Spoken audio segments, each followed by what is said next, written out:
Hakuna sadaka iliyokuwa bora ndani ya Ramadhani kama kuwalisha watu. Unajua, mimi ninapokufuturisha wewe ndugu yangu, nikakupa vipande vya tende ukafungua naye saumu, au nikakualika nyumbani kwangu uje ule, thawabu ya siku yako nzima ya Ramadhani nitapewa mimi ambaye nimekufuturisha wewe.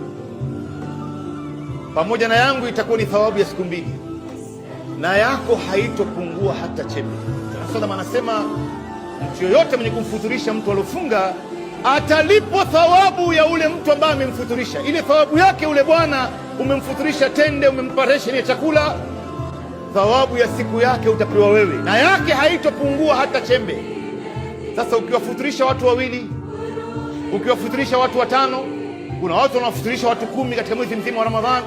Kwa siku moja ukiwafuturisha watu 10, una thawabu ya saumu ya siku 11. Wallahi, nimeenda katika nchi ya Tanzania, nimeambiwa na baadhi ya watu kule, wanasema kuna bwana mmoja anafuturisha watu katika mwezi mzima wa Ramadhani sio chini ya milioni 1.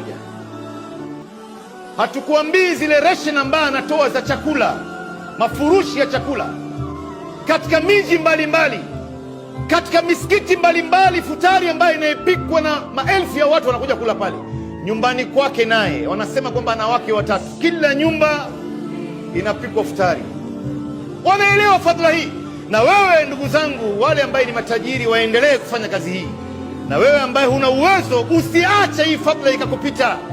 Unajua, sisi wengi wetu hapa tumezoea kulishwa tu.